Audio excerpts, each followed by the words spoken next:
భారత రాష్ట్ర సమితితోనే మేము మరి పొత్తు పెట్టుకున్నాం. వారు మాకు 2 సీట్లు కేటాయించడం జరిగింది. మరి ఆ 2 సీట్లు కేటాయించిన తర్వాత నిన్న అఫీషియల్గా మా కేంద్ర సమన్వయకర్త అనుమతితోనే నిన్న అఫీషియల్గా మరి ఇరు వర్గాల అప్రూవల్ వచ్చిన తర్వాతనే నిన్న మరి మేము నాగర్ కర్నూలు నియోజకవర్గం నుండి హైదరాబాద్ నియోజకవర్గం నుంచి పోటీ చేస్తామని కూడా ప్రజలకు ప్రకటించడం జరిగింది.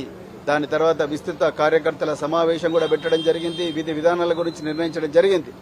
కానీ అది తెలుసుకున్న మరి అది నచ్చని భారతీయ జనతా పార్టీ నరేంద్ర మోడీ ఇవాళ నాగర్ కర్నూలుకి వచ్చిండు, నిన్న హైదరాబాద్లో ఉన్నాడు. అది నచ్చని భారతీయ జనతా పార్టీ ఈ లౌకిక కూటమి, ఈ చారిత్రాత్మకమైన కూటమి ఏదైతే ఉన్నదో భారత రాష్ట్ర సమితి, అదేవిధంగా బహుజన్ సమాజ్ పార్టీ కూటమి, మరి రాజ్యాంగాన్ని రక్షించే కూటమి నచ్చని నరేంద్ర మోడీ అమిత్ షాల ద్వయం మా పార్టీ మీద ఒత్తిడి తీసుకొచ్చి ఈ కూటమిని రద్దు చేసుకోమని నన్నే ప్రెస్ కాన్ఫరెన్స్ పెట్టి చెప్పమన్నారు.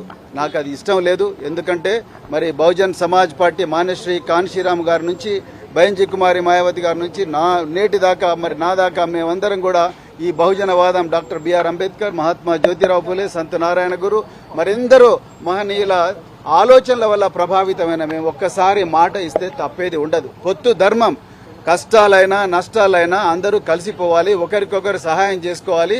సో అదే విధంగా ఇద్దరు నడవాలి, ఎన్ని ఒడిదుడుకులు వచ్చినా కూడా నడవాలన్నదే పొత్తు ధర్మం. ఆ విధంగానే ఒప్పందం కుదిరింది. కానీ దురదృష్టవశాత్తు ఆ ఒప్పందాన్ని రద్దు చేసుకోమని ప్రెస్ కాన్ఫరెన్స్ పెట్టమని చెప్పేసి నాకు ఆదేశాలు వచ్చినాయి. కానీ ఆ ఆదేశాలు నేను అమలు చేయదలుచుకోలేదు. ఎందుకంటే పొత్తు ధర్మంలో భాగంగా నేను కూడా మరి 26 సంవత్సరాల పోలీసు సర్వీసు, దేశం కోసం ప్రాణ త్యాగానికి కూడా సిద్ధమయ్యి నేను పనిచేసిన. మరి బహుజన్ సమాజ్ పార్టీలో చేరినా కూడా ఎలాంటి రాజీపడని పోరాటం నేను సాగించి పార్టీ భావజాలాన్ని నేను గ్రామ ప్రజల్లోకి, రాష్ట్ర ప్రజల్లోకి మోసుకొనిపోయినా.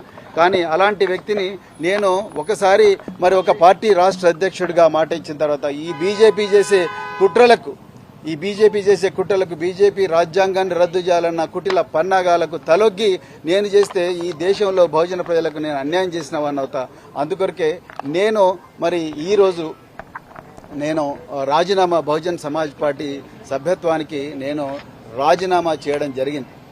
తెలంగాణ ప్రజలందరూ కూడా ఈ నిర్ణయాన్ని మరి స్వాగతించాలని చెప్పి నేను కోరుకుంటున్నా. నేను తెలంగాణలో బహుజన ప్రయోజనాల కోసం, అదేవిధంగా మరి తెలంగాణలో ఉండే బహుజన ప్రయోజనాల కోసం, దేశంలో రాజ్యాంగాన్ని రక్షించడం కోసం, లౌకికవాదాన్ని బతికించడం కోసమే నేను ఈ నిర్ణయం తీసుకున్న, ఇంకొక ఉద్దేశంతో కాదు.